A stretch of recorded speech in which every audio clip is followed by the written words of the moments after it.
vamos a empezar. Entonces, queridos margeniales, hoy es 1 de agosto del año 2023, la sesión, el bonus track, ¿no? La sesión 5 de Elogiando a Mariana Enríquez, el gran finale, como le llamamos siempre a los últimos, a la última clase de cada uno de nuestros cursos o talleres, y qué mejor que tener a la increíble Mariana Enríquez con nosotros para dialogar acerca de distintas inquietudes que han ido surgiendo a lo largo del curso, las perspectivas, las lecturas y, por supuesto, ciertas cuestiones que tienen que ver también con contextos de creación, ¿no? Y, bueno, futuros proyectos, ¿no?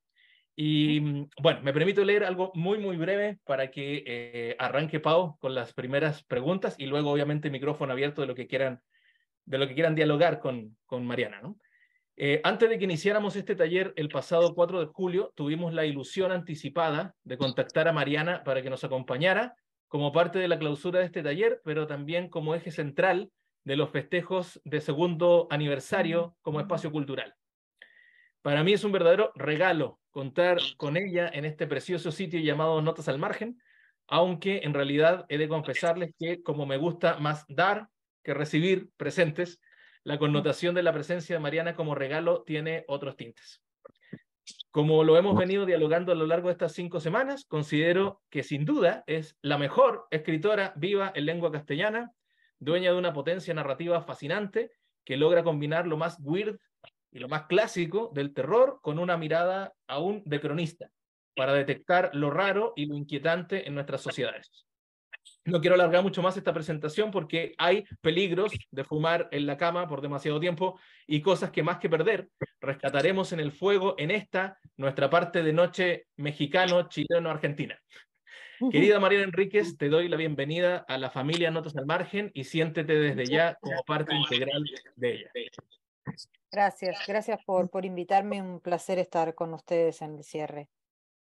Si me permiten, parto yo preguntándole algo que hemos ido detectando, ¿no?, a lo largo de este taller, y es que tengo una visión en torno a cómo elaboras tus relatos y que incluso ha permeado el modo de leerlos a lo largo del curso, ¿no? Que creo que partes como con un evento muy concreto, que puede ser la desaparición de niños o un recuerdo de la dictadura o la postdictadura de tu país, o un asunto de violencia de género, por ejemplo, pero luego introduces un elemento en el cuento, en el relato, que ya lo hace imposible ser leído como algo referencial nada más o como algo social, ¿no? Sino que avanza hacia una ficción de género sin retorno. Por ejemplo, en Chicos que Vuelven, la mención al terror japonés, ¿no?, que hacen los protagonistas, o Lala y la santería en El Chico Sucio. Pero no sé si tú lo ves de la misma manera o compartes como esta visión.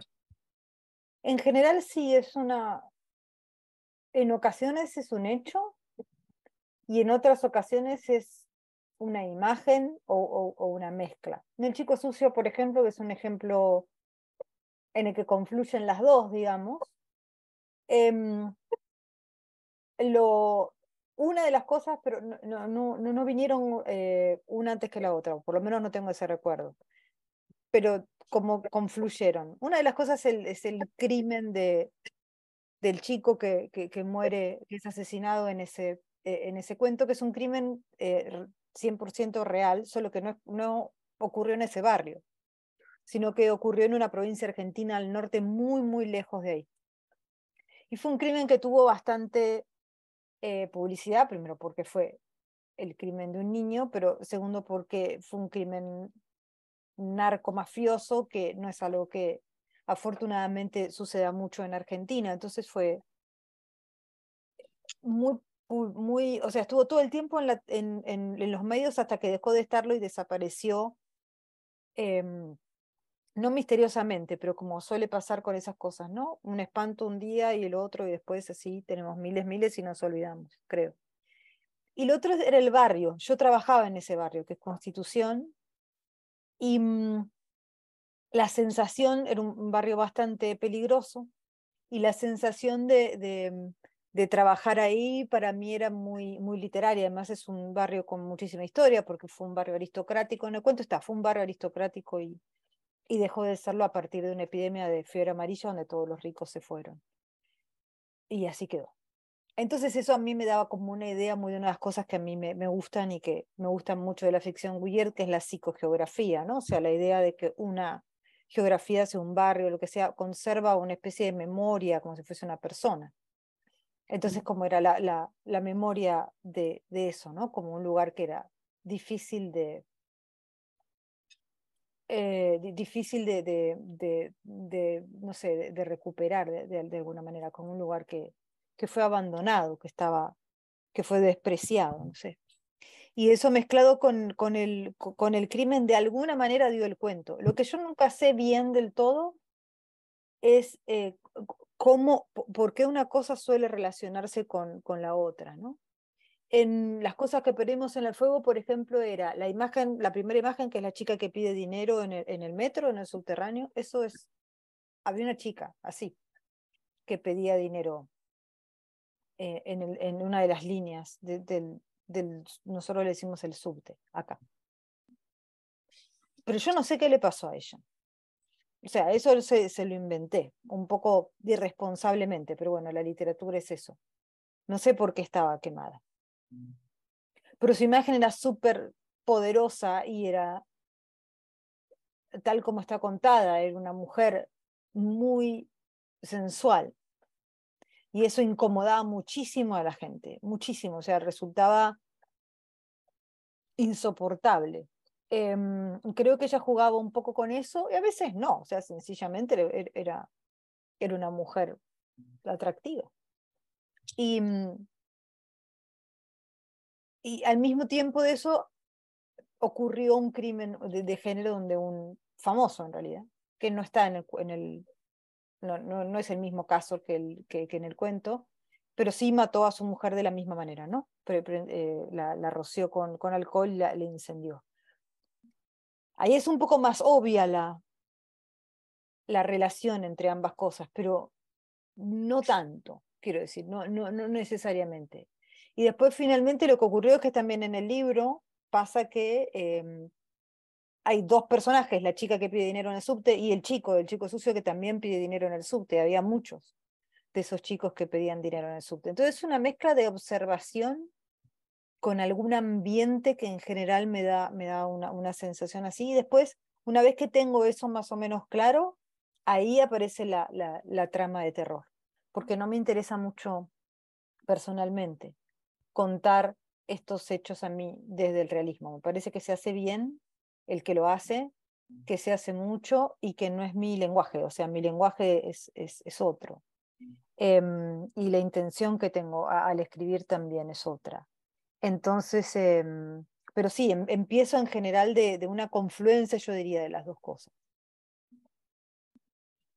Hay algo como que a mí me parece muy interesante de tu literatura, que es como la escritura del cuerpo, ¿no? O sea, casi Mm, hay elementos, ¿no? Que de pronto aparece una chica quemada o con algún tipo de deformidad o falta, que es como algo también muy interesante, o ujú. cuerpos, ¿no? Que faltan como cuando hablábamos con los muertos. Sí. Y yo quería como preguntarte en esta línea, ¿cuál o cómo es esa relación en tu escritura con el cuerpo, con desconocer el cuerpo, ¿no? Hablaban también de chicos sucios, pero así como cuál es esa relación. Sí.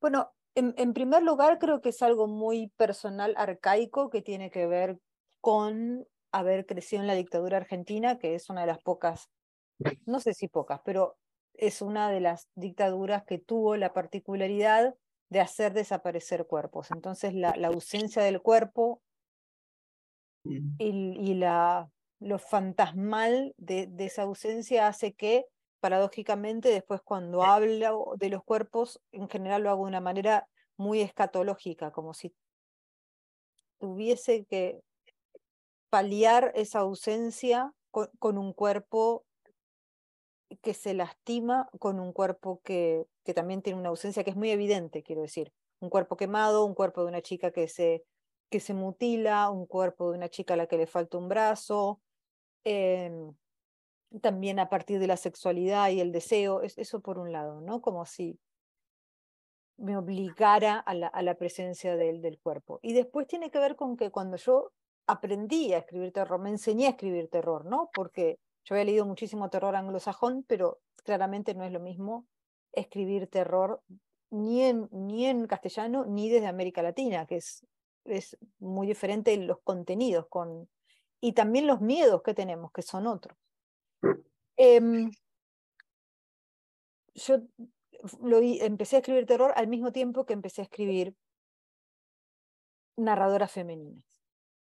Yo pensaba hasta ese momento, suponte que debo haber empezado a escribir terror en 2009 aproximadamente. Hasta ese momento pensaba que el solo hecho de habitar un cuerpo, que yo me identifico con un cuerpo femenino, digamos, ya estaba, como eso era suficiente. Y ahí me di cuenta que no es suficiente, o sea, que el narrador hay que construirlo y que a ese cuerpo también hay que construirlo, que también... Y se volvió muy importante porque ocurrió como una especie de disociación, ¿no? O sea, la idea de pensar, bueno, ya está, yo conozco este cuerpo, sé cómo funciona, sé las experiencias que tiene este cuerpo de mujer, entonces voy a poder escribir sobre ellas y darme cuenta que no, que eso también requería un lenguaje. Entonces el lenguaje, cómo hablar sobre el cuerpo se volvió súper importante porque fue parte del aprendizaje de, de poder escribir terror, que además es algo que también, un género, que también debería sentirse mucho en el cuerpo, ¿no? Como amenaza, como vulnerabilidad, como cuando cuando lo estamos leyendo, no eso, pero sí, o sea, la sensación, ¿no? Em, entonces, yo creo que si escribís terror, aprenderse, digamos, a escribir sobre el cuerpo es fundamental, porque el cuerpo es como la última frontera, es lo más vulnerable, es a lo que van a venir, digamos, a atacar. Entonces, y también en muchos casos el cuerpo es lo que van a sacar, lo que van a sacar, desmembrar, destruir, y en consecuencia después volver fantasma. Entonces, em, la narrativa de terror es una narrativa sobre el cuerpo en general. Y más si empezás como empecé yo tratando de explicarme qué era el cuerpo en el que habitaba, ¿no? Para el que no tenía palabras, creía que las tenía y no las tenía, cosa que fue una sorpresa, te diría. Y que además que es algo como tremendamente cercano, ¿no? Que nos lo presentan Claro, como tremendamente cercano. Y también por ahí quizá puede entrar como ese miedo que a lo mejor de interno se vuelve mucho más externo y empieza como ahí, ¿no? Lo otro es que platicaba esto antes con Felipe, ujú, que además de la gran escritora que eres, también lo es la lectora que eres, ¿no?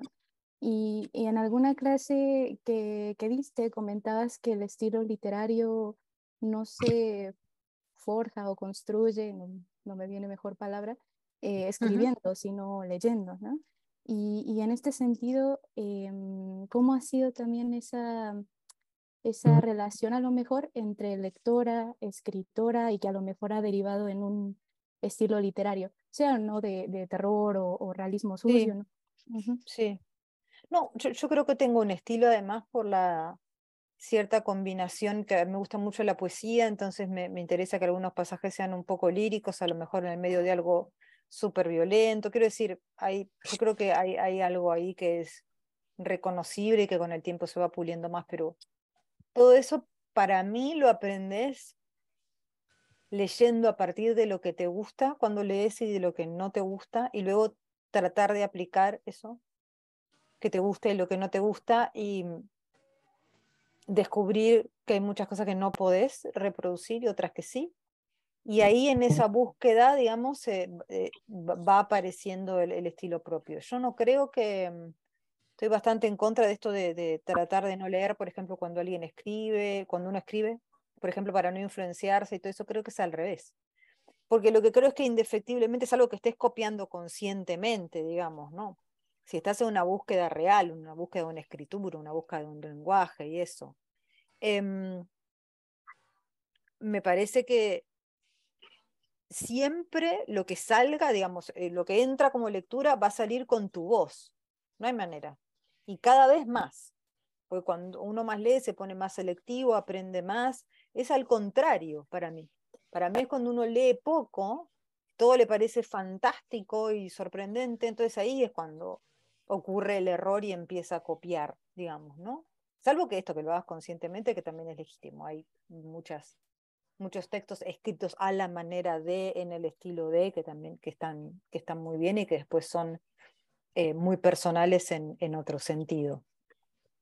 Pero a veces pasa, no sé, porque sobre todo y especialmente en el género. Recuerdo una novela que a mí me gustaba mucho, que era una novela también que transcurría en el metro, donde había una serie de crímenes, era en un estilo muy de la literatura argentina de los años 30, eh, que es bien sucia también, porque es la época de oro del tango y de las calles y del puerto de Buenos Aires y qué sé yo, bueno. Y finalmente, no les digo cuál es la novela, así que no importa, pero ¿en qué terminaba? En que esos crímenes los cometía un gorila que habían traído para el recién inaugurado zoológico que se inauguró en Buenos Aires en los años 30. Y eso es básicamente los crímenes de la calle Morgue de Poe. Y eso es, cuando vos lees el libro, te das cuenta que no es que es un homenaje, que no es una relectura, o más o menos, digamos, pero que el que lo escribió, y hasta ese momento estaba muy bien la novela, ¿eh? No leyó lo suficiente terror, ni teoría sobre terror, ni se leyó lo suficiente en general, como para saber que ese es un tipo de final que no se puede hacer más, que ya está. Digamos, porque está de más, no, es más que trillado, es un clásico. Es como que vos tengas a un señor que anda en caballo con molinos de viento, eso ya no es un homenaje al Quijote, o sea, ya eso no se puede hacer, quiero decir. Y no en esos términos, quiero decir, no de la misma manera, lo podrías hacer si a lo mejor no se anda en moto, ¿entendés? O sea, una relectura de otra manera, pero lo mismo exacto, o sea, y ahí te das cuenta que de la importancia de saber el terreno en el que uno está trabajando, o sea, no... yo creo que también ahí había un problema esto pasa mucho, ¿no? De lo que yo digo el turista, o sea, el escritor que se mete en un género que no conoce mucho, hay cierto desprecio por los géneros en general. Entonces hay muchos escritores literarios que se meten en la ciencia ficción y creen que si hacen una novela sobre androides vengativos porque se van a morir jóvenes, es algo, y en realidad es Blade Runner, eso. Entonces, digamos, a mí me parece que necesariamente leer mucho te hace mejor escritor, en todo sentido. Y no tiene que ser un trabajo, te tiene que gustar, y en general o a un escritor debería gustarle leer, porque es como, qué sé yo, una persona que hace vestidos y no se fascina por la nueva colección de Dior, o sea, no, hay algo ahí que no funciona, o sea, que estás escribiendo por los motivos equivocados, si leer te pesa mucho. Bueno, sí, así que es eso, sí. Yo creo que un estilo se hace sobre todo cuando te conformas como un buen lector. Y además que un escritor es antes un lector, ¿no? Primero sí, claro. No sé si alguien de ustedes, chicos geniales, tenga alguna pregunta para hacer a Mariana.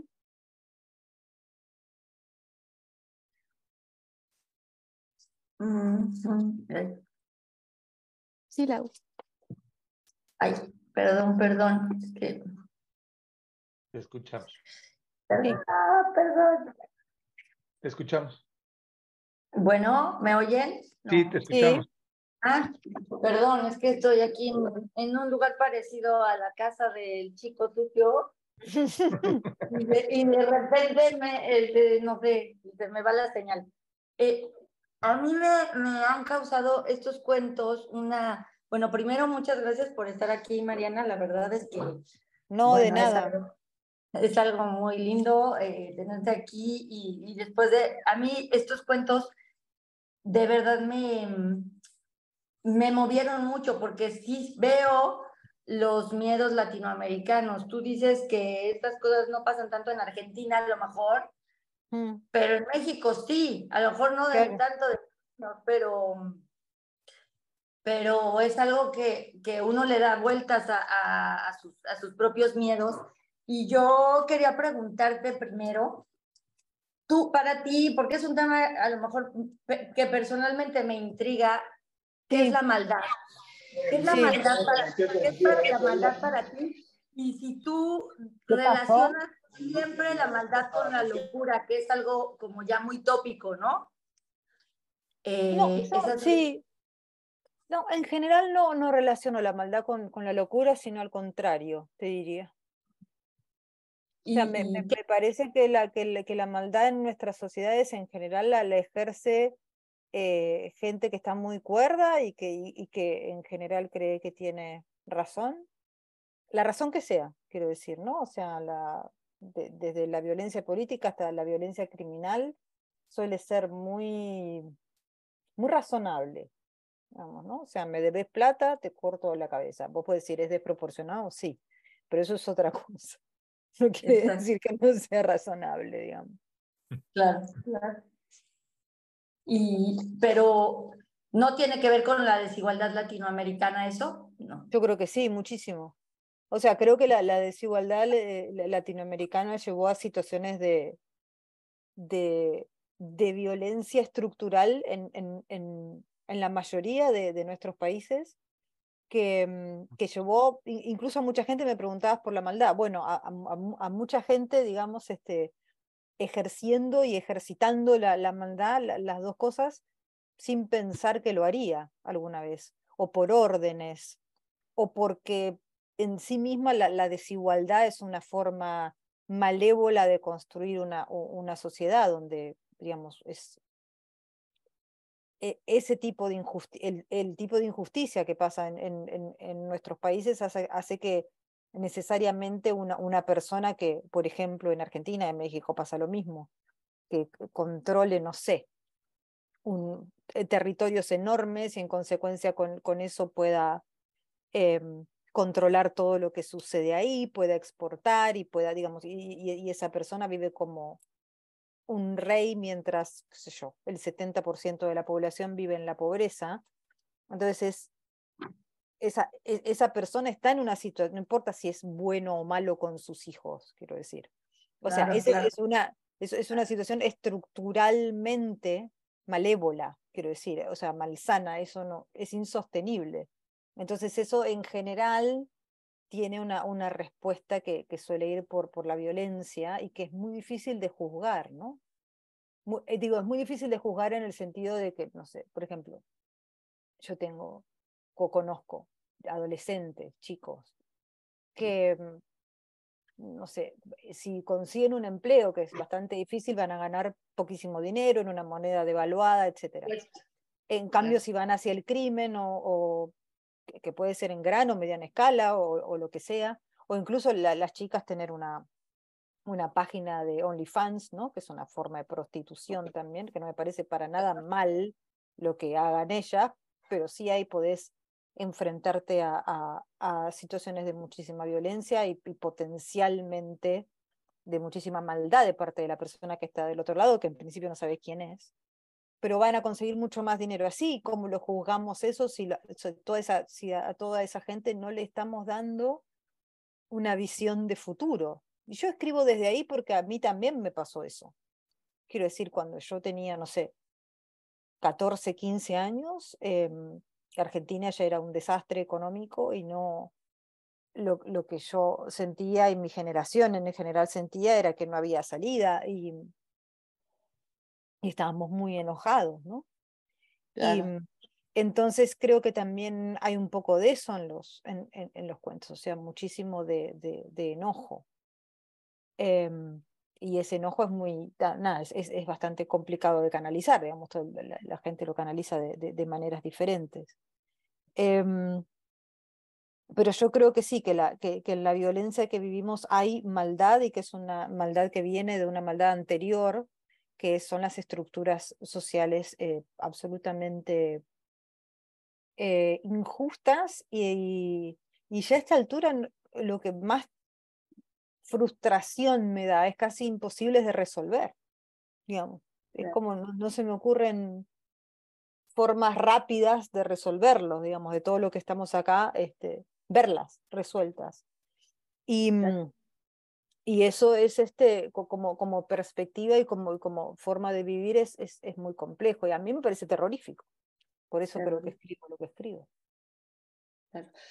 Y bueno, y entonces justo te iba a preguntar quién sería para ti un gran malvado de la literatura, porque cuando yo, después de leer los cuentos y pensaba en este tema, no me podía olvidar, por ejemplo, del señor presidente, o sea, no pensaba en Drácula ni nada de eso, sino me estaba pensando en esas novelas, porque, y decía, bueno, ese no era narco, ¿y qué, no? Si Sí. eso era terrible igual, ¿no? Y tú quién me dirías, ¿quién sería el primero que piensas, digamos, un personaje llevado a la literatura? Es una Mal. novela relativamente reciente, pero me parece que funciona, y además funciona en esto de que es un personaje que tiene un nombre institucional. Hay una novela que se llama Meridiano de Sangre, de Cormac McCarthy, que es un escritor norteamericano que vive en El Paso, que murió hace muy poco. Y en esa novela hay un personaje que se llama El Juez, que acompaña, es una novela sobre varios episodios en la guerra civil y la conquista del desierto, entre comillas, ¿no?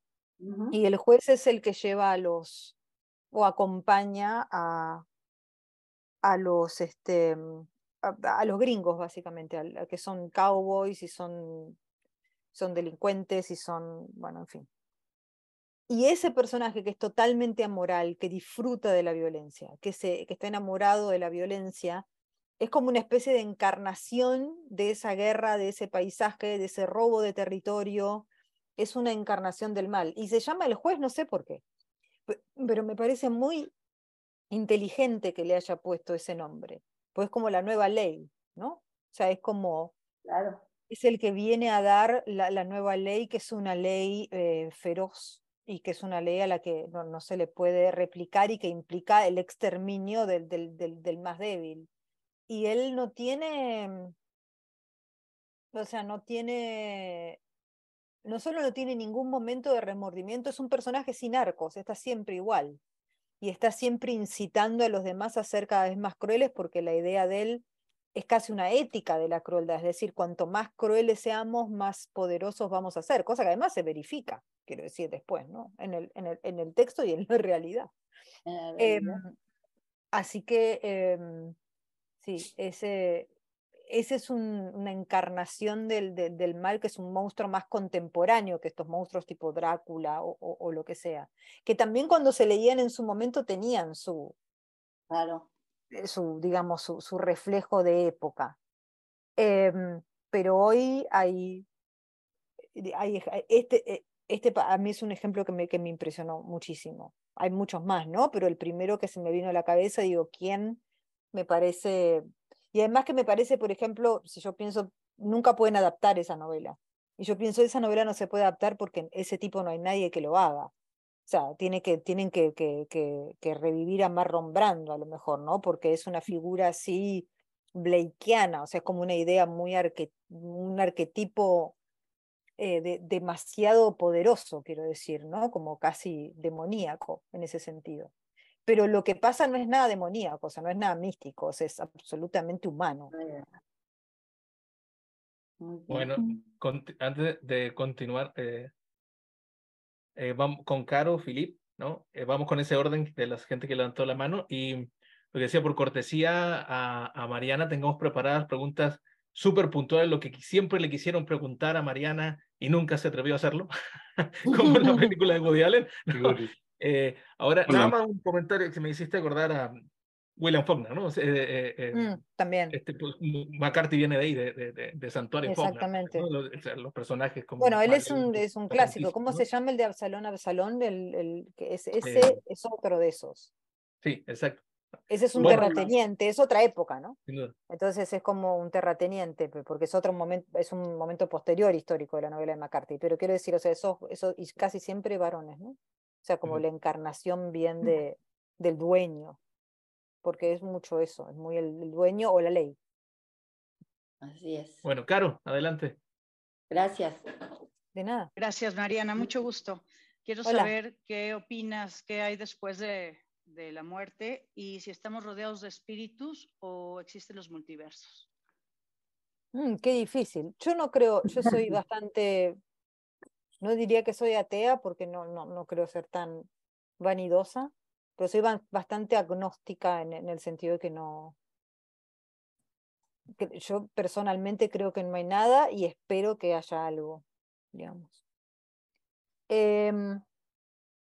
No creo que estemos rodeados de espíritus, pero últimamente, yo no sé si es la pandemia, si es qué pasó en general, pero me encuentro cada vez con más gente que está como fuera del closet con esas situaciones. O sea, yo hasta hace 2 o 3 años no había conocido a ni una persona que me dijera yo soy medium, por ejemplo. Y ahora conozco 3. Pero no tiene que ver con que yo me haya hecho conocida, nada, no, estoy hablando como de otra cuestión, ¿no? Y que me quieren contar cosas, y qué sé yo, el otro día una me llamó por teléfono, me mandó un mensaje, y me dijo, apareció como tu padre, canalicé a tu padre y quiere hablar con vos, y yo pensaba, bueno, si no es mi padre, porque ahí estamos jugando con fuego, porque si una cosa no jamás haría mi padre es eso. Entonces le dije, no, déjalo ahí porque te está mintiendo y no es mi padre. Pero lo que quiero decir es, yo creo que no, pero eso no quiere decir que lo que yo crea tenga razón o no. Me parece cada vez más que es algo, al ser incomprobable, me parece cada vez algo más personal y más difícil de juzgar. Cuando yo era más chica, digamos, a mí me interesaba más el terror y esas cosas desde lo estético y desde lo metafórico, cosa que me sigue pasando. Pero cuando más grande me vuelvo y más trato de aceptar a la gente entera, como digo yo, o sea, tal como es, con sus creencias y con sus cosas, mi respuesta a todo eso es no lo sé. No, porque no lo sé, lo más sincero es no lo sé, digamos. Creo personalmente que no, pero sobre todo porque yo nunca vi nada, o sea, soy la persona más negada para esas cosas que existen.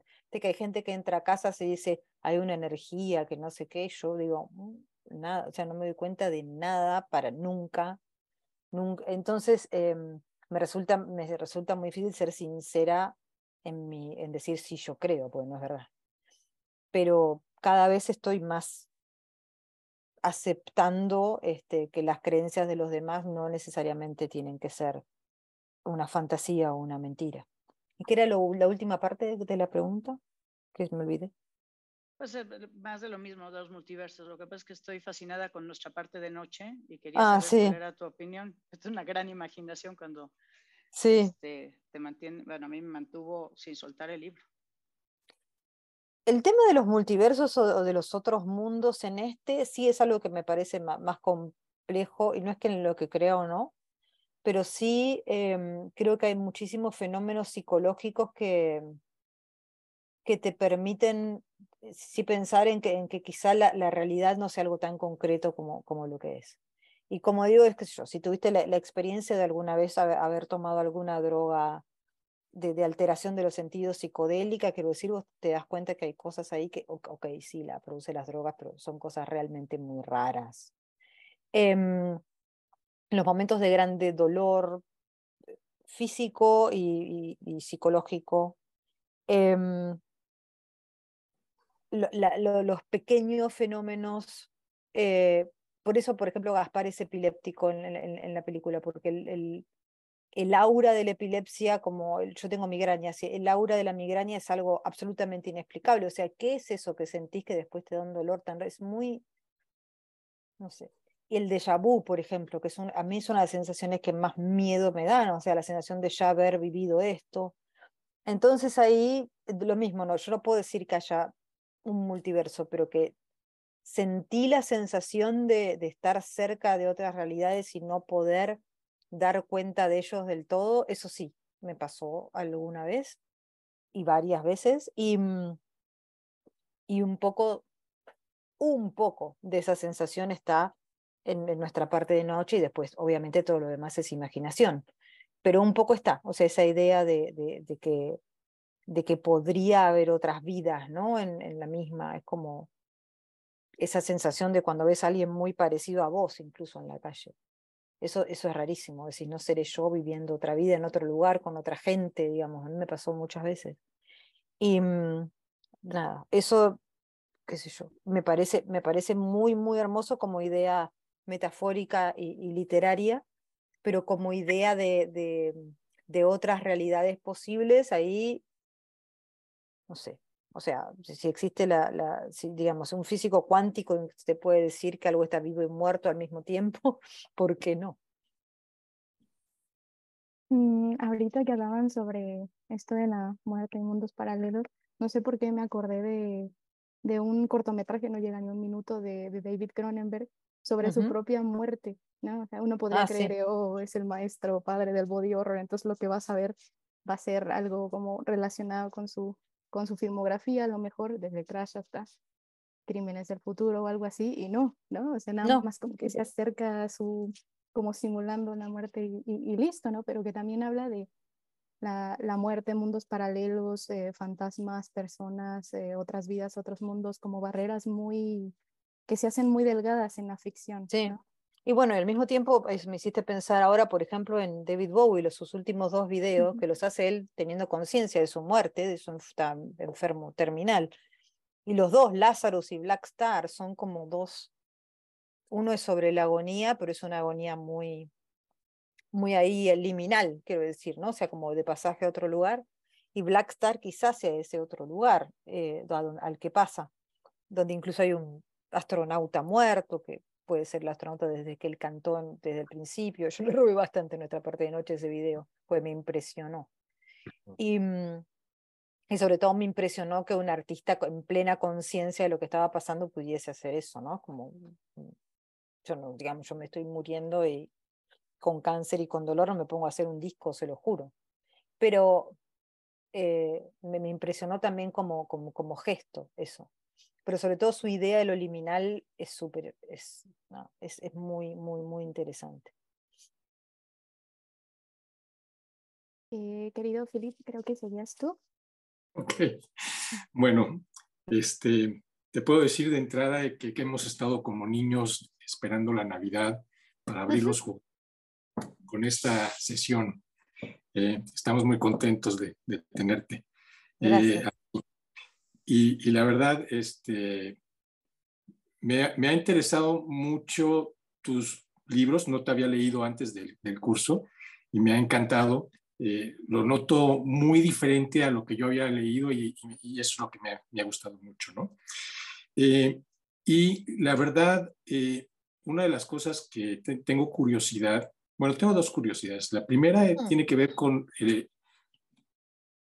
cómo ves tu carrera desde el punto de vista de, tú empezaste con libro, que es una historia, y después empezaste a hacer cuentos, y después volviste a un libro.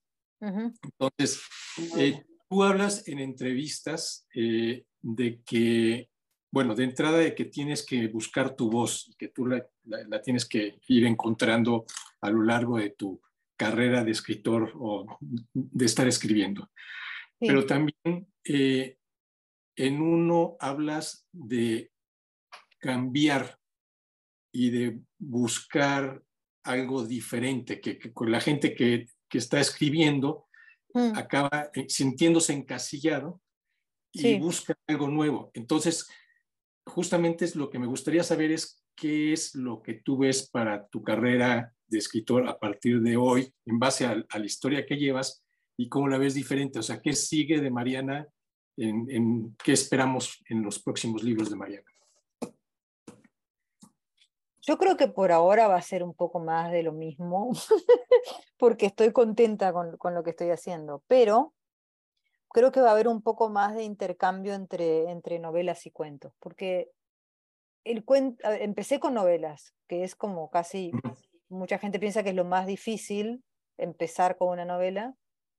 Quizás sea lo más difícil, pero yo descubrí el cuento tarde y descubrí que tenía mucha más facilidad para escribir cuentos. O sea, un libro de cuentos lo puedo terminar en un par de meses, una novela me cuesta mucho.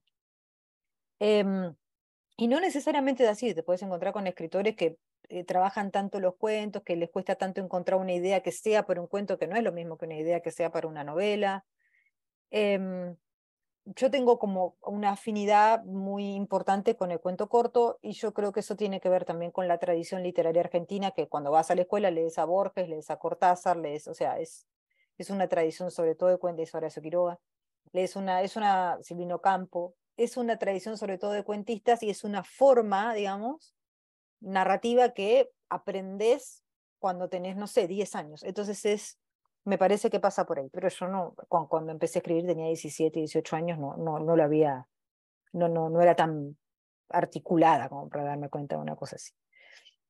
Pero ahora que creo, digamos, que el cuento lo manejo bastante bien, y que la novela no me pesa tanto, digamos, ¿no? Porque Nuestra parte de noche es una novela muy larga que fue muy difícil de escribir, pero que disfruté mucho.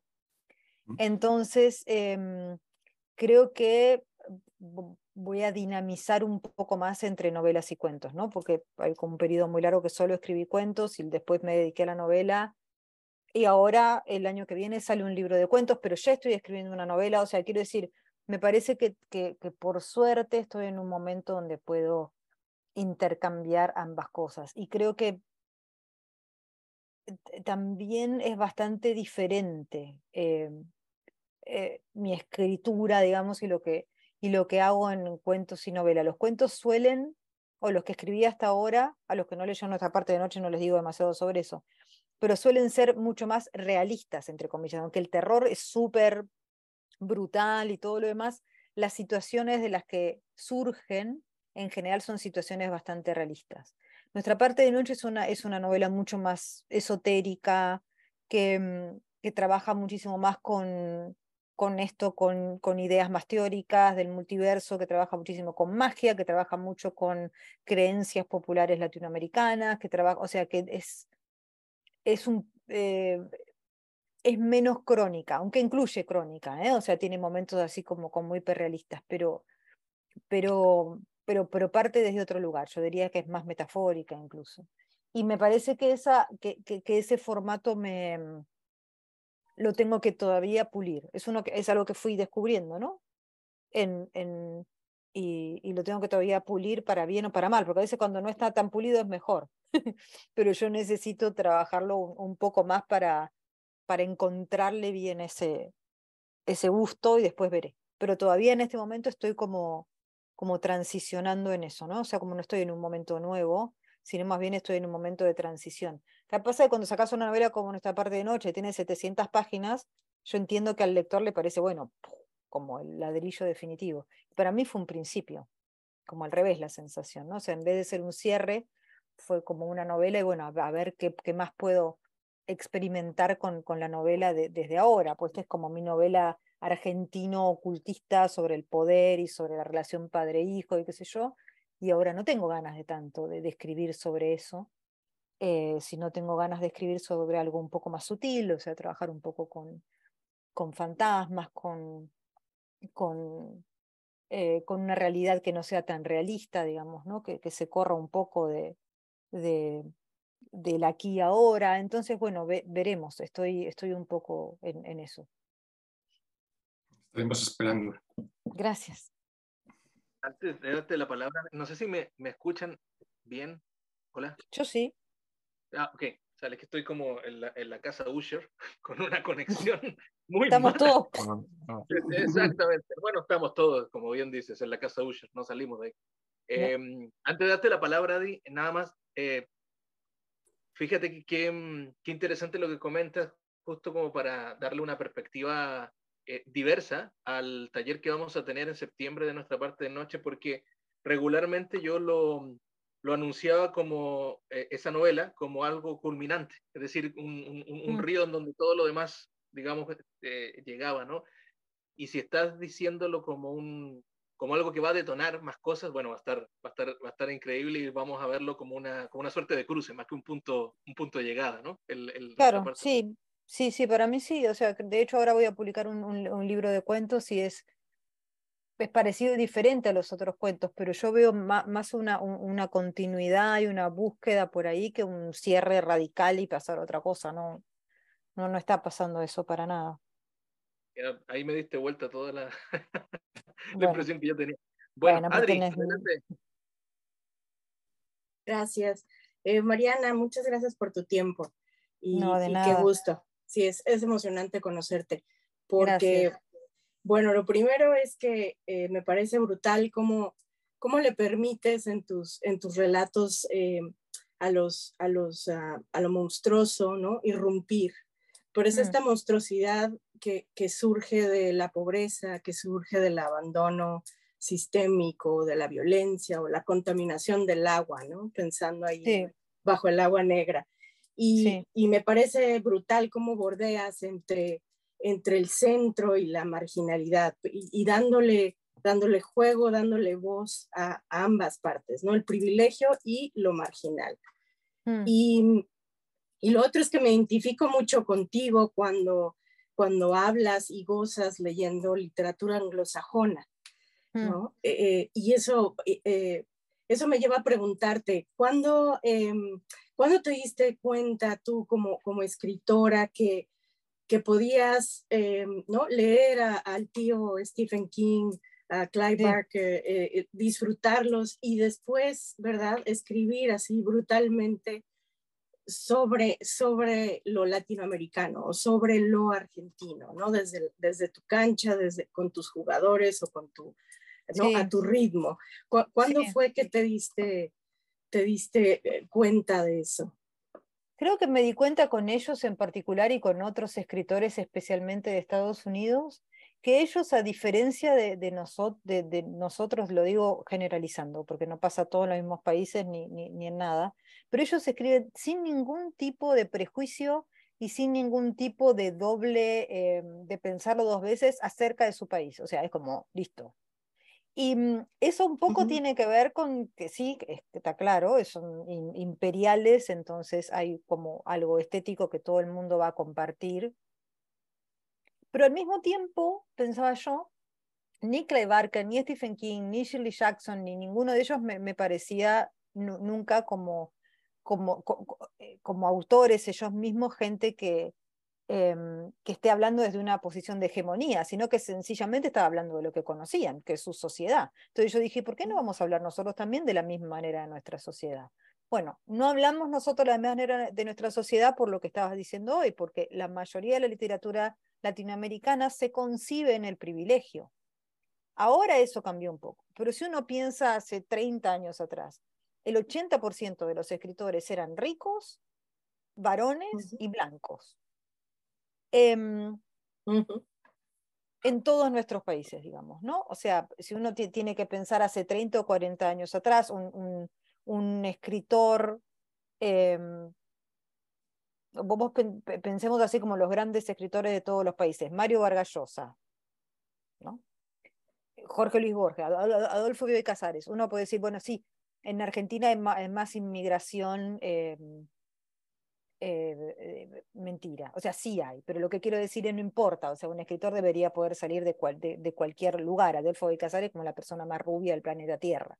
Digamos, Carlos Fuentes, ¿no? O sea, todo es en todos los lugares. Lezama Lima en Cuba, o sea, que por lo menos era gay Lezama Lima, quiero decir, cubano en ese sentido tiene un poco más de algo, pero pero incluso en Argentina, que tiene una gran tradición de literatura gay y de escritores gays, por ejemplo, Manuel Mujica Nailles, que era un hombre de la clase alta y que era gay, o Manuel Puig, que fue tremendamente exitoso y era gay, que es el autor del Beso de la Mujer Araña, nunca fueron la literatura central. Fueron muy leídos y todo, pero nunca fueron la literatura central. José Donoso en Chile, o sea, Onetti en Uruguay, Clarice Lispector mismo, incluso siendo mujer y todo lo demás, miren a Clarice Lispector, parece Elizabeth Taylor. O sea, no es, quiero decir, bellísima. Era una bomba, o sea, yo le leería cualquier cosa a esa mujer, quiero decir. O sea, hay algo, digamos, de cómo se concibe la literatura donde es muy difícil para la gente periférica, pero ni siquiera muy periférica, medianamente periférica, ingresar a esa ciudadela. Y en esa ciudadela, si ustedes si nos ponemos a pensar, hay pocas historias populares, hay pocas historias de creencias populares, hay poca, o sea, no es que no haya en su totalidad, pero hay más bien pocas. Entonces es como que la literatura, la enorme mayoría de la gente de nuestro continente no está reflejada en la literatura de estos grandes popes de la literatura. Y no está mal tampoco, lo que quiero decir es, ellos hablan desde donde hablan, ¿no? O sea, es así. Quizá García Márquez era el más amplio en ese sentido, también por una cuestión ideológica, pero es un caso aparte, además por su genialidad, ¿no? Entonces, lo que me pasó con los norteamericanos, paradójicamente, es que a pesar de que todos sabemos, bueno, todos sabemos la relación que América Latina tiene con todos los países es diferente, pero todos los países es una relación compleja y de dominación y todo lo demás. Pero al mismo tiempo yo dije, mire qué maravilloso el desprejuicio de Stephen King de escribir acerca de los hoteles de Colorado, las claro, las las chicas a las ultra religiosas a las que le hacen bullying en la escuela y después terminan matando a sus compañeros, que es lo que pasa cada fin de semana, más o menos, en Estados Unidos. Los pueblos chicos que están absolutamente perdidos y donde hay mucha violencia y mucho maltrato infantil, que eso es IT, sin ningún problema, ¿no? Y yo dije, bueno, hay que hacer lo mismo que ellos. O sea, paradójicamente me dieron mucha libertad en ese sentido, pero no para imitarlos, sino para imitarlos en ese sentido, para seguir ese ejemplo, decir, bueno, ¿por qué no lo podemos hacer nosotros si lo hacen ellos? Y desprenderse de alguna manera, porque ya me parece que eso no pasa, afortunadamente, en los últimos años, o pasa mucho menos. La literatura ya no está en manos de los privilegiados únicamente. Por supuesto, está en manos de los privilegiados, como todo arte, porque escribir como pintar, como un montón de cosas, requiere en principio tiempo, que es que la gente que tiene que trabajar todo el día de otra cosa para ganar dinero no tiene. Salvo que tenga un golpe de suerte, digamos, ¿no? Entonces ya a partir de ahí hay como cierto privilegio. Pero también es cierto que, por ejemplo, yo cuando empecé a escribir, trabajaba como periodista y ganaba mi dinero desde ahí, también estudiaba y encontraba con mis agujeros para escribir, porque lo que sí estaba democratizado era el acceso a la lectura. Y ahora más que nunca con internet y qué sé yo. Entonces, me parece que ya esa cuestión de los libros como los secretos de la ciudadela de unos pocos ya no existe, y que hay que aprovecharlo. O sea, hay que aprovecharlo. Y si ese ejemplo te viene de una cultura como la de los Estados Unidos o de Canadá, que antes estaba citando ella, Cronenberg. Cronenberg es un artista que hace y siempre hizo lo que quiso. O sea, es terriblemente desafiante su filmografía. O sea, jamás está pensando nunca en los buenos ciudadanos canadienses cuando está escribiendo, sino más bien todo lo contrario. Entonces, digamos, sí, son ejemplos que a mí me sirvieron mucho y que en muchos casos, claro que tienen que ver con la seguridad que te da pertenecer a una cultura que es una cultura dominante y hegemónica, por supuesto. Pero me parece que la venganza es decir, bueno, yo me voy a comportar como ellos, no soy menos que ellos. O sea, es como tratar de desprenderse de ese, ¿no? Claro. De ese como especie de chip que querramos o no lo tenemos incorporado, y lo tenemos incorporado porque son décadas y décadas y décadas de no verse reflejado en la literatura, ni en la pintura, ni en tantos lugares. Pero me parece que eso está afortunadamente cambiando muchísimo. Así es. Gracias por tus letras, Mariana. Mucho gusto. No, gracias a vos, Adriana. Antes de darle la palabra a Valeria, nada más un así breve comentario. Y es que también algo que me parece muy interesante de tu literatura es que hablas también de esos propios fantasmas, ¿no? Hablabas de la Argentina, incluso de leyendas urbanas, ¿no? Eso es también algo muy como apropiarlo, ¿no? Digo, se puede como usar mecanismos del terror y como si fueran plastilina, y eso me parece fantástico. Vale, no sé si...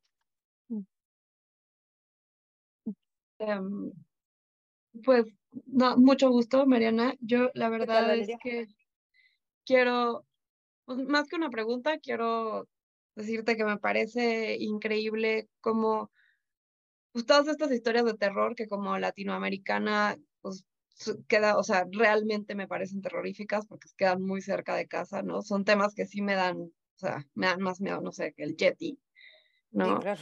Que- pero que, no sé, como el sentido del humor que tienes a la hora de escribir y tan buenas puntadas, hacen que todo esto no sea, o sea, que al final sí pueda dormir, Sí. ah, y que, y que no sea nada, para nada denso. O sea, sí me pasa que un día después me estoy tomando un café en la mañana y me río sola porque me acuerdo de algo que leí en un cuento tuyo. Entonces eso está muy rico.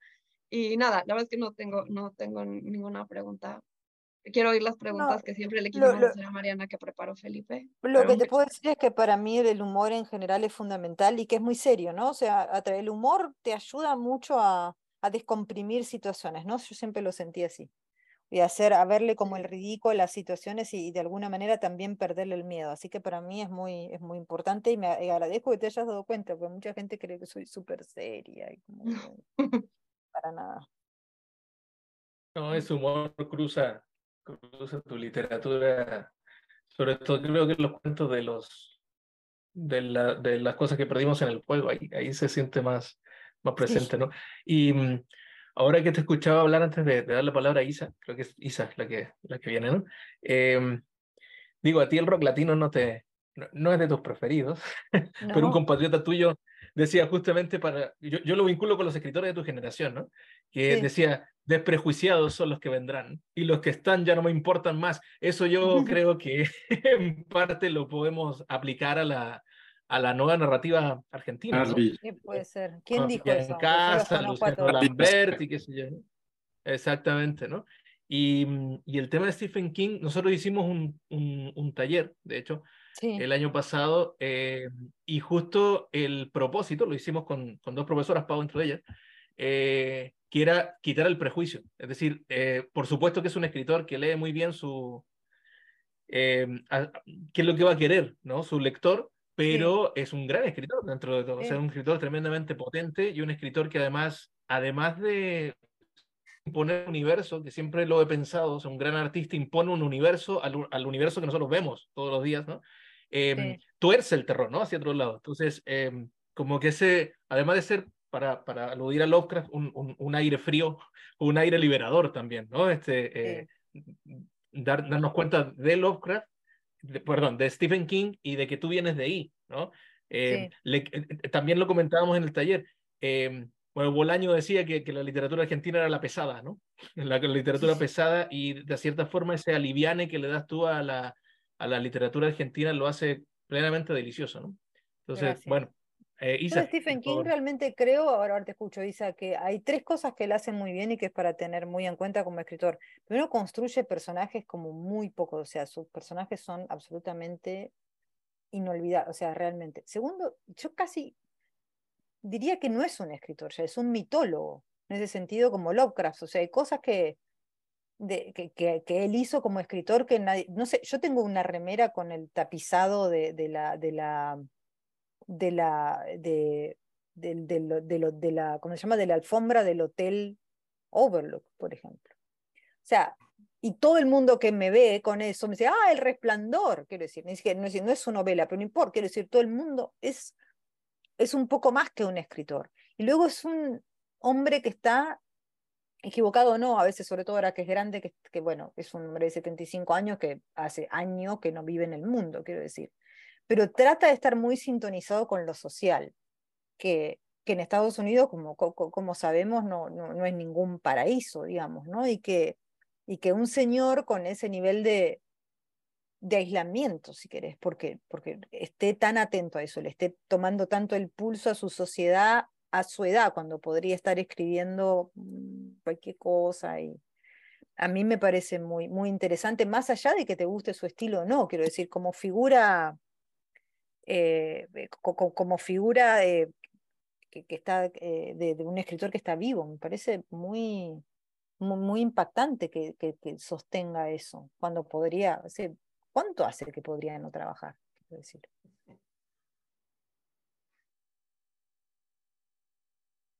Adelante, Isa. Sí.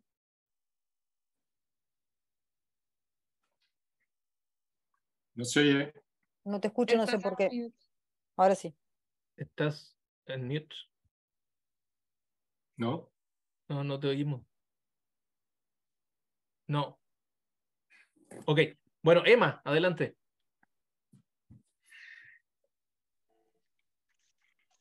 Hola Mariana, Hola, Emma, ¿cómo Marianita, como estás? te dice Felipe. Sí, Oye, Mariana, feliz de tenerte aquí. Yo tengo gracias. aquí 2 preguntas o 3 preguntas que más o menos son lo mismo.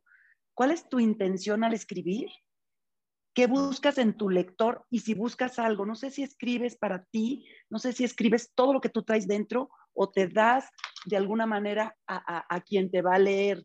Porque yo, independientemente, bueno, no independientemente, partiendo de que te veo como que traes la literatura cocida, es un don que tú tienes, que ya no estás buscando tanto la perfección literaria, o sea, es un punto de vista, no una percepción, a, a mucho, mucho que hay dentro de ti. O sea, tienes un mundo inmenso dentro de ti, una percepción inmensa, con mucho sentimiento, con mucha psicología, con mucho, eh, ¿cómo se llama? Denuncia social también, que te mortifica, que de alguna manera hasta te atormenta. Y ya no sé si escribes para el lector o escribes para ti misma. O sea, eso, a lo mejor yo soy un poquito más social y menos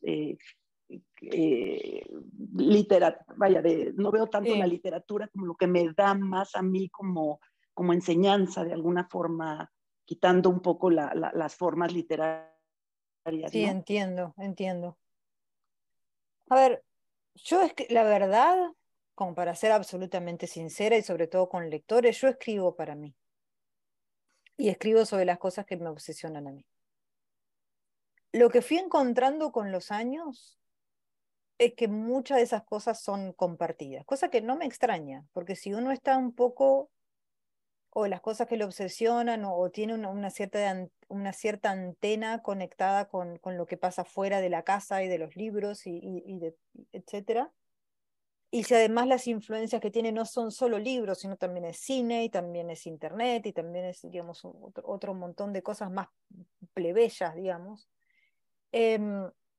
No es nada raro que haya un montón de gente que termine coincidiendo con uno. Entonces yo creo que en realidad hay escritores que piensan más en los lectores, otros no, depende del escritor.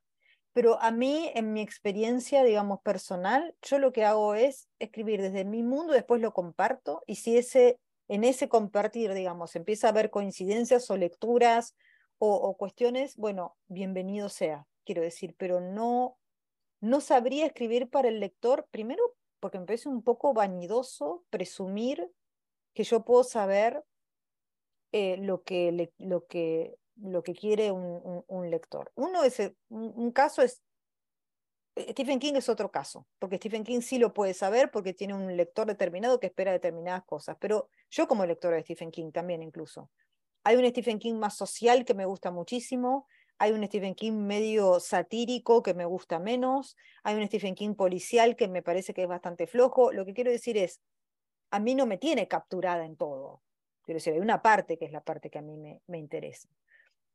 Entonces, yo a mí me gusta mucho más decir, este es mi mundo, estas son las cosas que me obsesionan, te las muestro, y es probable que algunas de esas estén en común. Quiero decir, para algunos los sociales, para otros las culturales, depende. Pero no, sí, escribo, yo creo que escribo para mí, y que eso termina siendo también un poco más sincero, porque no me parece que un escritor tenga que ofrecerle al lector lo que cree que el lector quiere, que ya esa es una primera vanidad, sino que tiene que ofrecerle al lector lo más sincero que tiene, que son sus propias obsesiones, su propio mundo, y no tratar de complacerlo. O sea, la lectura no está para complacerlo, sino la lectura está para que nos preguntemos cosas juntos, me parece. Entonces, Y esto es todo en realidad una forma de explicarme a mí misma por qué después de tanto tiempo sigo siendo tan introspectiva cuando escribo, y después curiosamente cuando muestro tengo bastante más respuesta de lo que yo creo, teniendo en cuenta de que trabajo con mis obsesiones. Ayuda a que mis obsesiones sean muchas. Eso es cierto. Pero ya me reconcilié antes me lo preguntan seguido si pienso en los lectores, y ya me reconcilié con decir que no. Porque antes me daba culpa, decía, pero los dejo afuera, no es que no los tenga en cuenta, sino que me parece que no puedo dar nada más que yo. Y qué sé yo lo que le gusta a un lector. O sea, nunca terminas de saberlo. Sobre todo cuando tenés lectores adultos, lectores adolescentes, lectores de diferentes países. No lo podés saber. Entonces me parece que lo más honesto es seguir como por tu camino, y el que tenga ganas de acompañarte y seguirte, mejor. A ver, Isa, si ya puedes hablar. No te oyes. Y, No oigo, a a ver, ver, me Aquí. ve. y ya Sí, ahí ya, listo. A ver, Isa, dale, Ahora adelante. sí. Perdón, tengo problemas con el ingeniero de sonido. Mariana, muchas gracias. No, de nada. Quiero preguntar, bueno, decirte algo primero. Fuiste el descubrimiento del año. Yo nunca había leído nada tuyo ni te había escuchado, había sido el gran descubrimiento. Escritora que escribe en clave de horror. Ha sido un gran descubrimiento. Muchas Gracias. gracias por permitirnos compartir contigo una tarde. A mí me gustaría aprovechar y revisar el inicio y los finales de los cuentos que leímos primero, que leímos, por ejemplo, el desentierro de la Angelita. Uh-huh. Yo veo al principio, a mi abuela no le gustaba la lluvia, ¿no? Y entonces Sí. ella, y termina con, la obligué a correr detrás de mí con sus pies descalzos, que de tan podridos estaban dejando asomar los huesitos blancos. Sí. O sea, el cuento termina cuando está como sin acabarse de resolver, ¿no? Como que no hay un final que corte por completo el cuento y te diga en qué terminó, y ya podemos cambiar de página en la historia de los personajes que estamos viendo en el cuento. Igual pasa con el carrito, igual con los chicos que faltan, ¿no? Una y otra vez vemos que terminamos con como un corte rápido en un cortometraje, ¿no? Un corte rápido y te quedas como, ¿qué pasó? ¿Si era el final? ¿Se habrá ido la luz? ¿Cómo, no? Me gustaría que me platicaras un poco de cómo construyes los finales y por qué los escoges así. Porque para mí los cuentos terminan cuando no hay nada más para decir. O sea, el de Angelita termina así porque lo que pasa después es que la Angelita no se va a ir y la va a acompañar para siempre. Entonces no hay nada más que decir. Lo que puedo contar es más anécdotas de la Angelita. O sea, el final de ese cuento es que en realidad volvieron a la casa, los huesos no estaban en la casa, y por lo tanto la maldición, si querés, de la niña que está con ella va a ser permanente. La niña se lo dice, incluso le dice, ahora me vas a dejar porque te traje acá, le dice que no, ya está. Y no tengo mucho más que contar ahí. Ya está, se terminó. O sea, es eso. Y la misma estructura es la estructura del carrito. O sea, la estructura del carrito es la estructura de la maldición que no se puede conjurar, o sea, que no se puede deshacer. O sea, el daño que le hicieron a ese hombre, solamente por crueldad, la venganza de ese hombre al tirarles lo que ellos más temen, que es volverse pobres, se vuelve cada vez una espiral donde pasan cosas cada vez más terribles, y llega un momento donde yo, como narradora de eso que está pasando en mi cabeza o frente a mis ojos, o como lo diga, llega un momento que no hay más palabras para eso. O sea, ya está. Eso va a seguir ocurriendo. Lo que pasa en el carrito no va a terminar. O sea, no sé a dónde van a terminar, no importa a dónde van a terminar esos vecinos, quiero decir. O sea, va a ser una espiral cada vez más profunda. Entonces lo termino en cualquier momento de esa espiral, porque es igual. Todo lo que vendría después sería más y más y más anécdotas parecidas y decadencias parecidas. Lo que digamos, el cuento se termina en realidad al principio, cuando este hombre les tira la maldición, y todo lo demás es lo que estalla después. Hay un crítico de terror que se llama John Clute, que a ese momento le llama devastación, o vastación, depende cómo se traduzca, que es el momento donde, es eso, donde se terminaron las palabras, donde no hay nada más que decir. O sea, la realidad se quebró, todo lo que pasa después se puede seguir contando, pero ya no tiene demasiado sentido, porque ya como escritor dijiste lo que tenías que decir y todo lo demás es casi redundante, porque no tiene solución, porque no tiene final, porque no tiene cierre. Entonces lo que pasa con los cuentos en realidad es que no tienen final tradicional porque la historia no tiene un cierre tradicional, porque la historia continúa, posiblemente para siempre, digamos, y en muchos casos es una realidad que ya no es la realidad cotidiana, la realidad que están viviendo la Angelita y sus sobrinas, digamos, ya no es la realidad, porque muchos no la ven a la nena, casi nadie la ve a la nena. Ella obligatoriamente, yo no sé cómo se va a reinsertar en su mundo cotidiano, pero probablemente se reinserte en su mundo cotidiano permanentemente escoltada por el espíritu de esta niña, que de alguna manera es la memoria, sí, lo que es decir en un sentido muy amplio. Entonces, mis finales son así, son los finales de decir, bueno, esto no tiene solución, esto continúa. Que un poco tiene, para mí es la idea del fantasma. El cuento tradicional de fantasmas siempre terminaba con que el fantasma viene y pide algo, ¿no? Ajá, pide claro, algo. se te aparece y pide algo, te dice, está con el bebé, dice, esta es mi hija que mataron, bueno. Y en general lo que le pide al vivo es que le solucione la situación. Y ahí se termina el cuento de fantasmas, tradicional. Pero para mí esa es una forma de cuento que está bastante obsoleta, porque esa injusticia que se le hizo al personaje en vida no se puede solucionar en la muerte. O sea, lo que eso puede solucionar en la muerte es lo que sentimos los vivos, pero esa persona ya está. O sea, ya se le hizo el daño, ya no hay forma de aliviarlo, ni siquiera si vos creés que se le puede hacer eso a un espíritu desde un punto de vista cristiano, no importa, el daño ya está hecho, quiero decir, el daño la llevó a tener este sufrimiento después. Entonces, para mí un cuento hoy de terror no puede tener ese final consolador que es en realidad para los vivos, ¿no? Del cuento tradicional, sino que tiene que ser una especie de decir lo dañado se puede arreglar, quizá, pero no del todo, y va a permanecer para siempre, quiero decir. Y nada, y creo que esa es una idea que a veces reflejan mejor películas malísimas como las secuelas de los serial killers, que como que el mal vuelve y vuelve y vuelve y vuelve.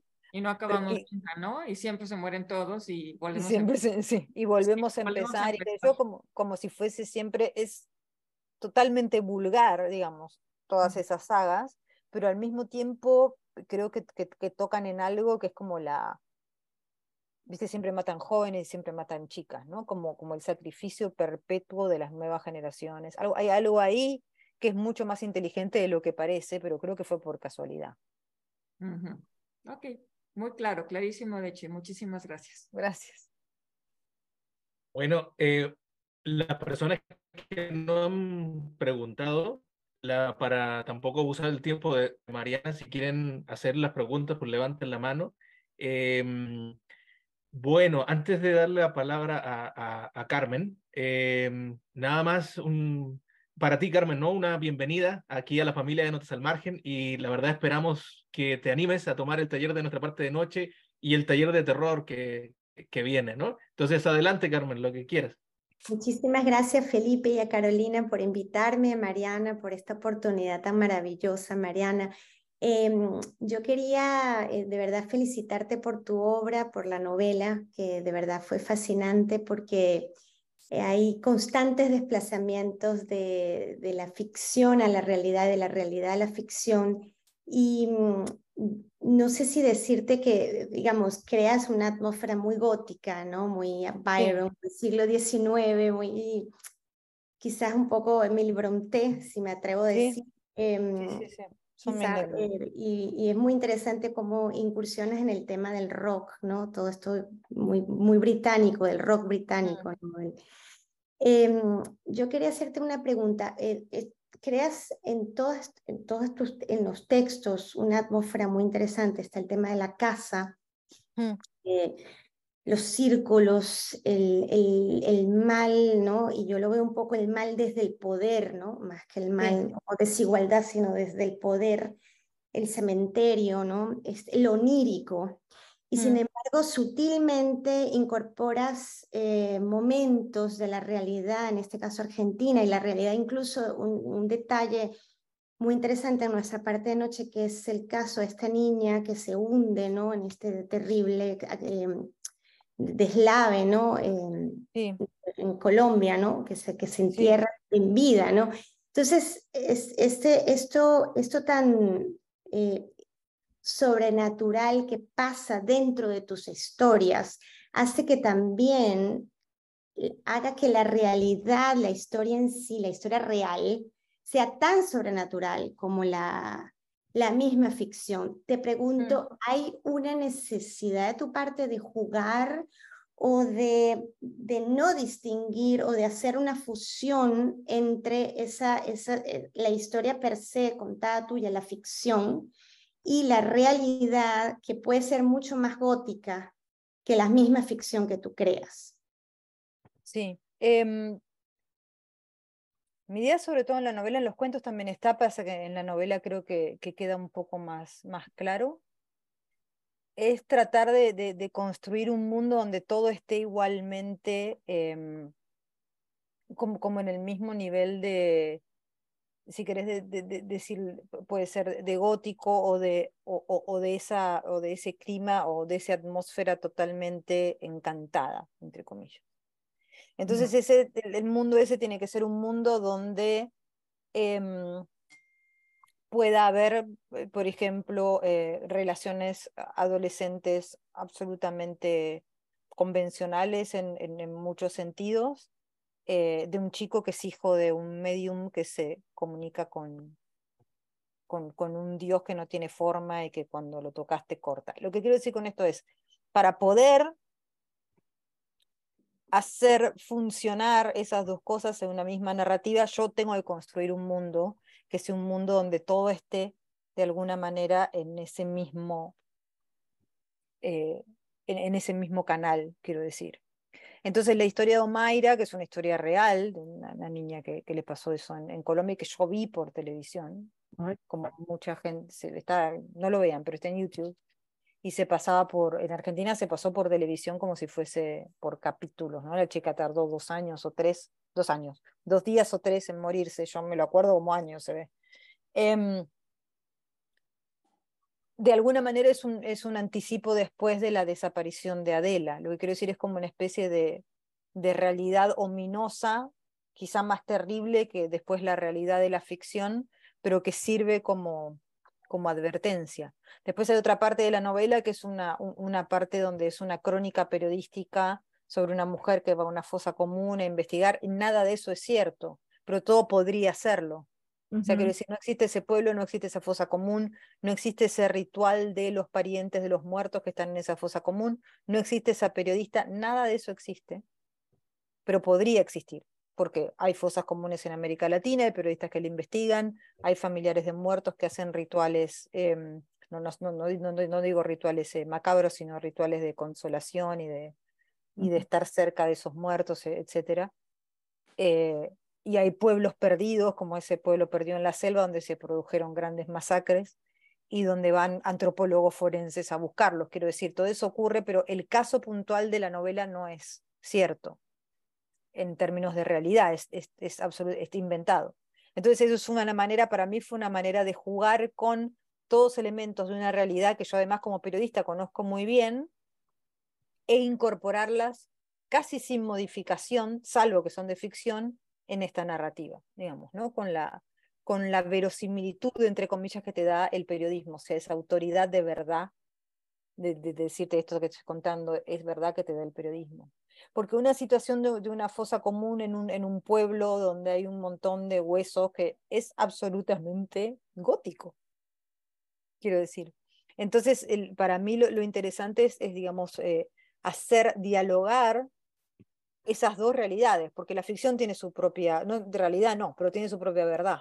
Entonces hacer dialogar la realidad con la verdad de la ficción permanentemente y encontrar los canales en común que tienen, que son muchos. Claro, los bebés robados también lo mencionas, ¿no? Que... Por ejemplo, sí. Pero no hacerlo desde el realismo mágico, que a mí es una cosa que me gusta mucho y qué sé yo, pero creo que le pertenece a un momento de América Latina como literatura. Es mucho más jovial, es mucho más luminoso y qué sé yo, sino el momento más crepuscular en el que estamos escribiendo lo que escribimos hoy, que no son los años 60, donde todo parecía como el continente de las oportunidades, ¿no? Y de la alegría. Ya no es eso. Entonces creo que nos viene mejor el gótico, digamos, a los que estamos trabajando en fantasía, que el realismo mágico.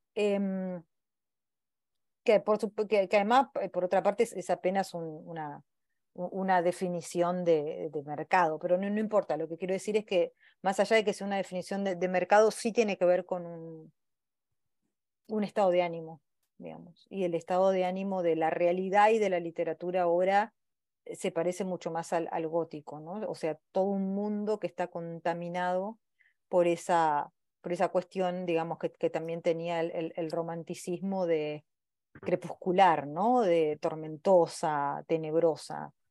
Y en cada uno de los detalles si querés mirar así, la realidad también hay muchas maneras de mirarlo, pero encontrás muchos de esos detalles para nuestras realidades. Entonces, bueno, es un híbrido que trabaja con esos dos niveles. Muchísimas gracias. De nada. Creo que nos quedan 3 preguntas más. Juan, ¿sí tiene la mano levantada? Ah, sí.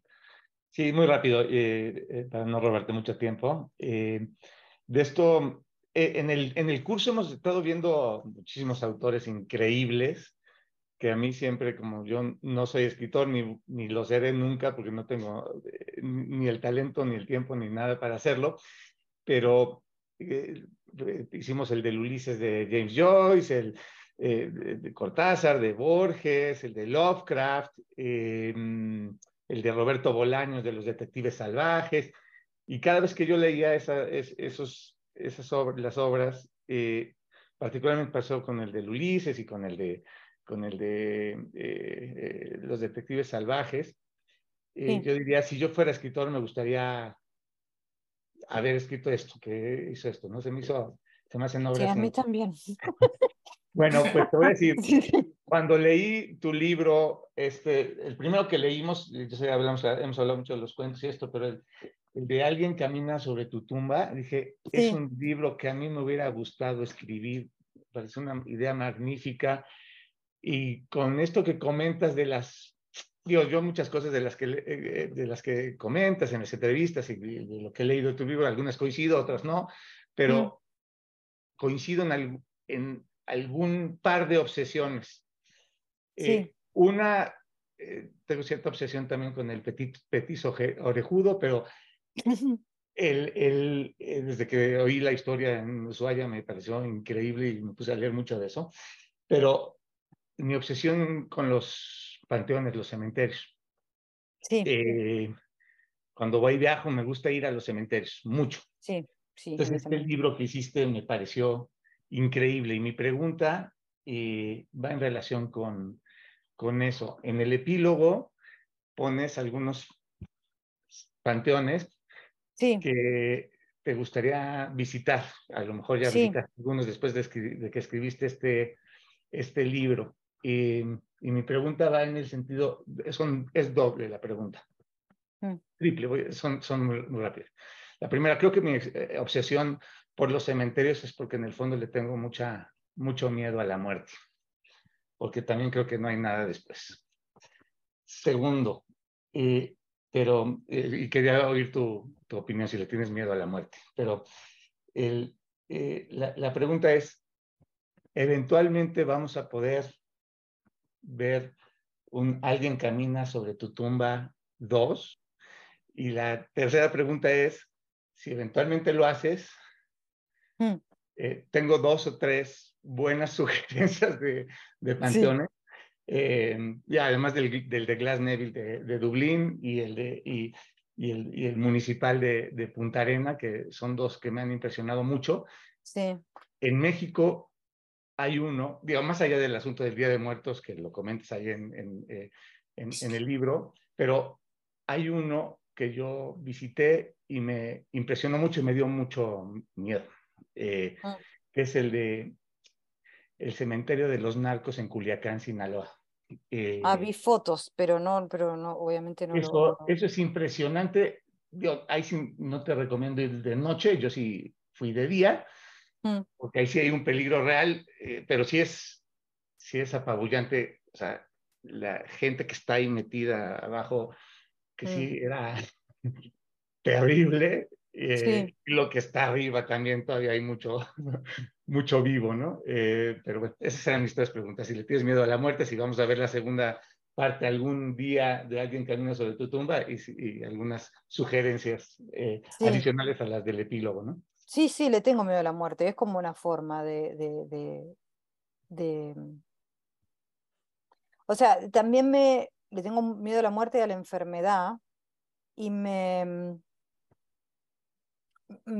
fascina ver, o sea, es como una forma de ver el duelo, ¿no? O sea, como los cementerios. O sea, el duelo en general es como algo que se siente, se termina y pasa, pero el cementerio es como el lugar donde de alguna manera todavía se encarna. Y es algo que creo que me fascina, sí, un poco porque le tengo miedo a la muerte y otro poco por la historia de la Argentina que yo viví personalmente, ¿no? Que es esto de que la generación de mis padres es la generación donde desapareció la gente en la dictadura, entonces es la generación de mis padres la que faltan cuerpos. Entonces la tumba es como una especie de lugar de tranquilidad en algún lado, o sea, es como un final. O sea, un final, un epitafio, un punto. O sea, es como el orden natural de las cosas que a la generación de mis padres le fue robada y que en consecuencia dejó huérfana a la mía en más de un sentido. O sea, no solamente en el sentido de la orfandad real que personalmente yo no viví, sino en el sentido simbólico de la orfandad, ¿no? Es como que tenés una generación arriba tuyo de tus padres que está llena de fantasmas y eso es viene con mucha presión porque además viene con un relato político y con todo un montón de cosas, no es solamente los muertos y los que no están, sino es cómo se habla de ellos y etcétera. Y después de sugerencias, sí, bueno, la parte 2 de alguna manera ya existe en una versión ampliada que hice para Anagrama y que una vez que se van terminando las ediciones se agregan. En la edición que está en México de Antílope, ya la próxima edición que hagan las editoras va a venir con algunos cementerios nuevos, entre los que está el de Punta Arenas. Ah, qué bien. Sí, que lo investigué bastante, además porque investigué, está la tumba de Menéndez ahí, que era el dueño de toda la Patagonia, que sistemáticamente es vandalizada, bueno, un montón de cosas. El del indio, ¿no? También, ¿no? El del indio, sí, que es Increíble. es una cosa rarísima también, sobre todo en la Patagonia chilena, que tienen como tantos problemas políticos, digamos, con los indígenas, entonces eso es una figura bien, bien particular que aparece ahí, y bueno, los árboles, ¿no? Es rarísimo. Es un lugar muy raro. ¿Y qué otro le agregué? Le agregué el cementerio británico victoriano de Londres, que ahora no me acuerdo cómo se llama, porque estoy medio cansada, pero sí, ya tiene una especie, no de segunda parte, sino yo voy haciendo un aumento. Que, bueno, tiene el cementerio de Recoleta, que no lo había incluido en la primera versión porque me parecía demasiado obvio y mi editora me dijo, no, pero lo tenés que incluir. Hay uno de San Sebastián, en el que yo pasé bastante miedo, porque lo visité de noche, era un lugar muy raro. Bueno, en fin, agregué uno en Barcelona también. Bueno, sí, agregué unos cuantos. Y ahora ya estaría en condiciones de agregar más. Si vienes a la Ciudad de México, para no ir tan lejos como a Sinaloa o a los de los pueblos en el francés, también el Panteón Francés en México tiene cosas interesantes, como el epitafio que dice, ahora sí lloran cabrones, de una señora que... Uy, ya. Está buena. Muy bien. Sí, uno de los 7 magníficos en Londres. Hay uno que es el más famoso de todos, digamos, que es el de... Ay, no me sale el nombre, bueno, no importa. Pero es el que está Elizabeth Seed, el George Michael, qué sé yo. Marx. Está la cabezota de Marx ahí. Y nada, fue muy lindo. Pero estoy en condiciones ya de ahora estuve en un cementerio en Islandia, fue tremendo. Islandia, además, un lugar sin árboles, porque no crecen árboles en Islandia, pero hicieron crecer árboles de una manera artificial en este cementerio que está en el centro de la ciudad. Es un lugar increíble. Bueno, así que ya estaría. Después unos cementerios de acá del norte de la Argentina, rarísimos también.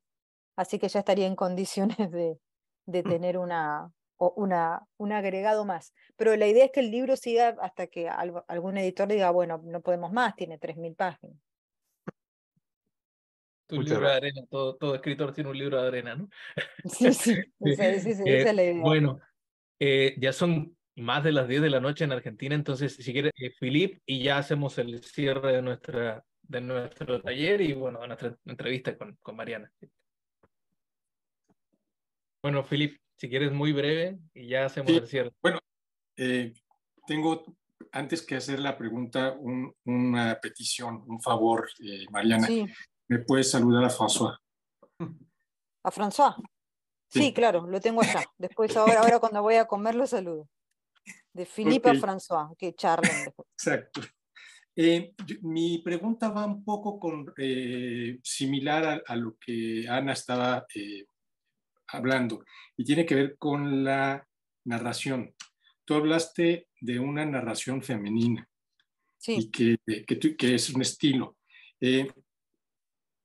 Yo quisiera preguntarte, y viene también a ver, por ejemplo, de que dices, bueno, es que hay gente pobre, ¿sí? Yo creo que en un momento dado, tú no solo hablas de lo que conoces, más bien de lo que has vivido, sino de lo que tú investigas, de lo que tú vas aprendiendo. Sí. Y hay gente pobre, pero hay gente muy sabia dentro de la gente pobre, y tú puedes aprender en un momento dado a darle voz a esa gente a través de tu voz. Y de ahí viene mi pregunta con respecto a la narrativa, de decir, hay una narrativa gay, hay una narrativa feminista, hay una narrativa... Pregunto si existe una narrativa neutra, ¿sí? ¿Y tú qué piensas desde el punto de vista de eso, de cambiar de narrativa en ese sentido, en la forma de escribir? No sé si Sí, entiendo. Yo creo que uno elige un narrador de determinada manera. Yo no creo que haya una narrativa de feminista o una narrativa de clase, no. Creo que lo hay es narradores. Uno elige un narrador determinado para hablar de determinada cosa y que habla. De hecho, en nuestra parte de noche los narradores son, si querés, neutros y múltiples, y la mayoría varones. Sí. Y la mayoría varones. O sea, y también hay algunas mujeres, pero quiero decir, las mujeres están en primera persona, por ejemplo, y los hombres en tercera. Es como bastante variado en ese sentido. Yo casi siempre elijo a los narradores, y después los narradores hablan desde ahí, quiero decir, habla desde lo que son. Por ejemplo, en el desentierro de la Angelita, la que habla es una mujer sola, y una mujer de clase media baja, digamos, de un barrio. Los barrios que nombran son barrios obreros en Argentina, Avellaneda, Lanús. Después en Las cosas que perdimos en el fuego, por ejemplo, también son narradoras mujeres, pero son absolutamente diferentes. O sea, son narradoras muy informadas, la madre es médica, vienen, o sea, como son mujeres también, pero no son las mismas. Yo no diría que son cuentos relacionados porque las narradoras son mujeres. Entonces lo que quiero decir es que uno cuando construye una narradora mujer, la tiene que construir no solamente a partir, por eso no me gusta cuando dices la narrativa femenina, ¿qué narrativa femenina? O sea, ¿de qué mujer estamos hablando? Estamos hablando de mujeres latinoamericanas, de mujeres nativas, de mujeres privilegiadas, de mujeres que pertenecen a alguna subcultura, de mujeres lesbianas, de mujeres madres, de mujeres heterosexuales. ¿Qué mujer estamos hablando? Entonces uno construye primero el narrador, y después eso más o menos se va ampliando, digamos, eso después se va como concentrando de alguna manera, y tenés, bueno, por supuesto puedes hacer tus calificaciones del narrador este, el narrador el otro. Y algunos narradores, uno, por supuesto, no sabe, los está inventando y no sabe nada de sus vidas, como yo, por ejemplo, que una novela larguísima donde los narradores son varones, yo no sé nada. Y uno de ellos habla con dioses. Por supuesto, yo no. Y otro es un adolescente epiléptico, cosa que, por supuesto, yo tampoco soy. Entonces, quiero decir, uno va armando eso, va armando personajes, y los personajes son los que cuentan, y esos narradores en general reflejan algo, digamos, ¿no? O sea, Juan en nuestra parte de noche, por más que es un hombre y no tiene nada que ver conmigo, que de alguna manera refleja alguna figura paternal, digamos, un poco retorcida o todo lo que vos quieras, pero refleja un poco eso, que tampoco yo soy, pero que yo creo que un escritor puede hablar de cualquier cosa y ponerse desde el lugar que quiera. Hay lugares en los que un escritor no se pone, yo no tanto, no lo veo en mi caso, desde una cuestión que tenga que ver con lo ideológico, sino con lo técnico. O sea, hay puntos de vista o hay narradores que yo no puedo construir porque no sé cómo hacerlos, por ejemplo. No sé, un espadachín chino, no sabría cómo hacer eso. Porque no sé nada, porque no estudié nada, porque no tengo ni idea, no puedo hacer. Entonces, y hay cosas mucho más cercanas que tampoco podría hacer, pero otras sí. Entonces uno va como buscando eso, ¿no? Pero y sobre todo como escritora mujer, que te pasás la vida en una enorme generalización que es la de la literatura femenina, que no existe, digamos. O sea, son mujeres escribiendo, nada más. Es complicado, quiero decir, las generalizaciones en ese sentido. Entonces yo creo eso, que hay narradores, y que uno elige el narrador, y que ese narrador va, en general, termina reflejando algo que está en la sociedad, casi en cualquier género. A modo de cierre, bueno, primero agradecerte, Mariana, por todo tu tiempo y por estar No, de aquí. nada. Como comodín, ya que comentaban las preguntas que siempre le quisimos hacer a Mariana, si hicieras una canción, ¿sobre qué sería? Y ya después para que Felipe dé el cierre. ¿Yo? Sí. A mí me gustaría escribir una buena canción de amor, te digo sinceramente. Soy muy sencilla en ese sentido, pero buena. Parece que no hay tantas. Bueno, hay algunas de Cure, algunas de Nick Cave, algunas de PJ Harvey, pero no hay tantas. Les quería leer, justo me llegó ayer, lo tenía preparado para hoy, un mensaje de un chico de Toluca que me escribió esto, un lector. Me lo escribió en el mensaje privado, y se los quería leer porque me acordaba que hoy hablaba con ustedes y dijo esto lo van a aprovechar. Me pone: querida Mariana, esta semana terminé nuestra parte de noche, no sabes cómo me he sentido identificado. A 2 cuadras donde vivo hay una casa donde todos los miércoles en la madrugada veo entrar a hombres con trajes en coches caros. Mi abuelo me dice que son masones. Te juro que la curiosidad me deja sin dormir cuando pienso en lo que hacen detrás de la puerta tan cerca de mi casa. Y me ha dado más escalofrío porque en Toluca, México, donde yo vivo, al lado de mi casa, hay un cruce peatonal y fueron colgados torsos de personas por un grupo delictivo el día de ayer. Y estaba exactamente en la parte donde los personajes se metían al otro lugar y encontraban eso. Y me ha impactado demasiado que una obra de ficción refleje lo que sucede alrededor de mi casa. Ahora siento que el otro lugar es afuera de la puerta de mi casa. Creo que al final todos vivimos en el otro lugar. Y se los quería traer porque yo jamás pensé, o sea, cuando yo estaba escribiendo la novela ya había habido casos en México de estas exhibiciones que hacen los grupos delictivos de colgar pedazos de cuerpo. Yo jamás lo había pensado en ese sentido. O sea, estaba como en mi total mundo privado, donde pensaba en los cuerpos de Cronenberg y el ahorcado del tarot, nada que ver. Y sin embargo hay un chico al que le pasa, o sea, que es testigo de ese horror en la esquina de casa, está leyendo la novela y inmediatamente lo trae a la realidad. Entonces no digo yo que yo lo tuviera en mi subconsciente, lo que digo es que estoy trabajando con... La realidad de la ficción. Sí, exactamente. Y está el tema del umbral también, ¿no? Sí. ¿Qué hay, ¿no? Pasando esa casa. Sí. Es un cortasiano, ¿no? El umbral. Sí, bueno, sí, muchísimo. Ujú. Influencia enorme, creo que para todos. Yo creo que a esta altura para todos los latinoamericanos, pero para los argentinos es como fundamental. Dan escalofrío, sobre todo que estamos a 40 minutos de Toluca, ¿eh? Pero sí te puede pasar en la esquina de tu casa, o sea. Sí. Toluca está grave. Nosotros al padre de un amigo mío, de un cliente mío que era notario, también lo ejecutaron. Era notario en Toluca hace no mucho tiempo. Nosotros estamos a 30 minutos de Celaya. Bueno. Yo soy de Toluca. Bueno, vamos acercando. Se va cerrando el círculo. ¿Tienes Va cerrando el círculo. Y esa casa que está hablando el muchacho es a 2 casas de tu casa, ¿verdad? Sí, no manches. Bueno, pues muy bien. Mariana, de verdad, muchísimas gracias por la generosidad de tu tiempo, tu inteligencia, tu calidez. Desde que estábamos preparando el encuentro con las personas que tomaron el taller de Notas al Margen. Y bueno, como siempre, desde que yo recuerdo haber leído por primera vez en una circunstancia muy, muy particular para mí, que me cambió el clima anímico, básicamente, el chico sucio, cuando me llegó me llegó el cuento suelto, digamos, al celular.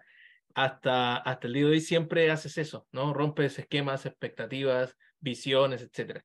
Y nada, que Yog Sothoth te bendiga siempre. Muchísimas gracias. Un placer haber estado con ustedes. Me voy a comer Gracias, algo. Mariana. Y que pasen bien el resto del día. Gracias por tu tiempo. Gracias, descansa. Gracias a ustedes. Adiós.